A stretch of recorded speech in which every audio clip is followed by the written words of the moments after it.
Just outside of the town I live in, there is a massive, densely wooded park that is largely forgotten. It's not that people don't know it is there, but it's simply more of an afterthought. It's not ideal for hiking. It doesn't have any kid-friendly play areas, or even a pond to attempt fishing in. What it essentially amounts to is miles and miles of wooded area. But me and my college buddy Derek had long known about something that lay deep within the park, and we had finally built up the courage and resources to explore it. Derek had always been into this type of thing since I met him a few years before, at the start of college. Although we didn't know each other for that long, we quickly became best friends, forming a connection like I'd never had with anyone before. Despite that, he was the type of person who would keep a lot of stuff buried deep. I never blamed him for it, as his usual coping mechanisms tended to be positive, such as going to the gym or writing. But when his sister had passed away a few months prior, I didn't hear from him for a week. One day he finally returned my calls, and he had only one thing to say: Henderson Park, this summer. We are going to find it. At the beginning of the summer break, we began our hike. After a couple hours of trekking a route which we had planned and charted out for months, we finally made it to the spot. It was a clearing spanning a couple hundred meters in area, and once we made it past the last of the foliage, it didn't take but a second to identify what we had come for. In the middle of this open patch lay a large building, abandoned to time and worn down by nature. But yet it stood, beckoning us to enter. The abandoned structure of Henderson Park had been a legend in this town since I could remember. No one knows how it got there or what it used to be. It was simply a massive building, miles deep into the wilderness, with no documentation or history. I almost didn't believe it was real, but we had found someone previously who had made a detailed map of the park. We decided if the structure was there, we were going to find it. There it is, Sam. Glad to see we didn't come all this way for nothing, Derek said as we rested for a moment to catch our breath. You act as if we hadn't done our research, I responded, secretly as relieved as he was. There was always the possibility, after all, that the building had withered away, or that a small mistake in navigation would send us off the path. But luckily, we had found our destination with relative ease. We took the moment to look up at it while we gathered our bearings and documented it with some pictures. It stood tall with at least 3 floors and had plenty of surface area. It appeared like it had been an old school or hospital of some sort, based on its layout. Its exterior was a dark gray, tainted by the decay and moss creeping around it. Despite the wear and tear, there was a surprising lack of graffiti or any signs of human tampering. Well, you ready to see what's in there? I said, breaking the silence. Derek turned to me, a look of worry appearing on his face. No, I think we should head back. He then flashed me a big grin and began to make his way to the structure. I followed, trying to ignore his stupid joke. We made our way to the entrance doors and noted that they appeared to be missing, the only remaining evidence being some scattered pieces of glass. I noted at this point that besides the obvious weathering over time, this building did not seem old at all. In fact, it was as if a building from the modern day had been left to the whims of nature for a century. Before I could ponder this in too much detail, we continued inward, and quickly the darkness began to consume our vision. Derek turned on his flashlight, illuminating the hallway directly in front of us.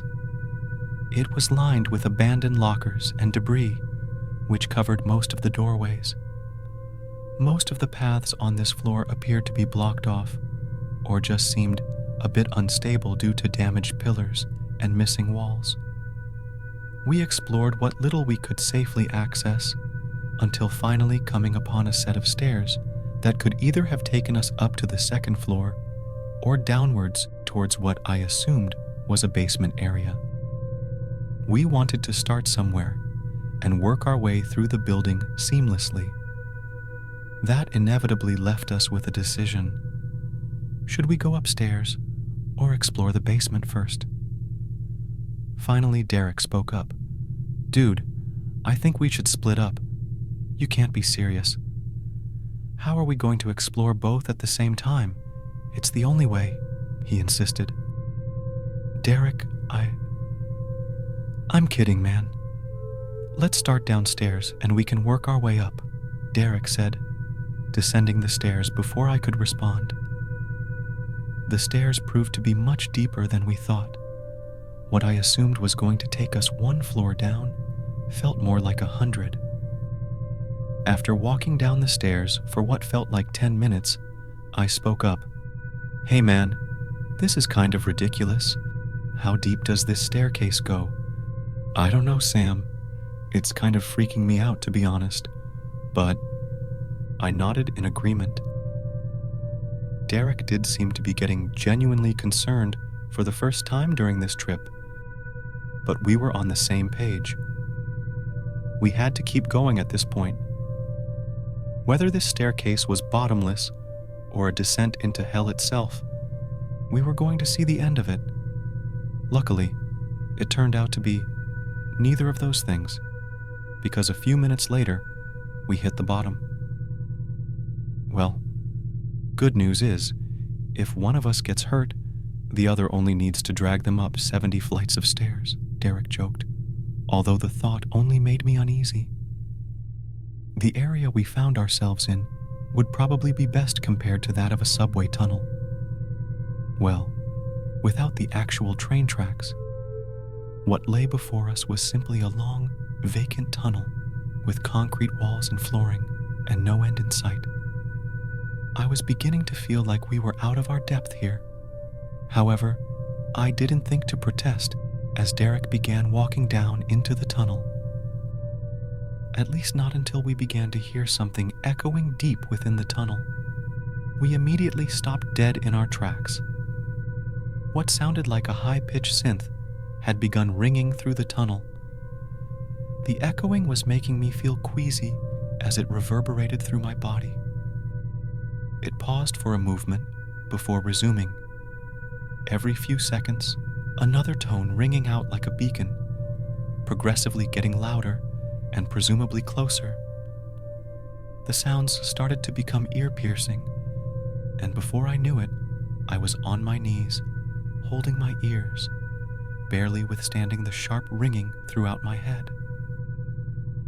Just as I thought I was going to black out from the sheer intensity of it, the sound stopped in an instant. "EM." Derek was lost for words, as was I. There stood Emily, Derek's sister. She appeared to be bruised and beaten, covered in scratches, and wearing tattered clothing. But Emily had died earlier that year. This didn't make any sense why she would be alive, let alone here. "Emily, I thought you were..." Derek struggled to find words as his tears began to well up. Emily weakly smiled, clearly having been through hell. But something was wrong. She had stopped moving. She looked like she could barely stand. Her head was lowered, as if she couldn't lift it. I tried to look into her eyes. "Derek," she said weakly. Derek began to walk towards her, his arms open wide, ready to embrace her. It all played out in slow motion as he neared her. I didn't have time to warn him.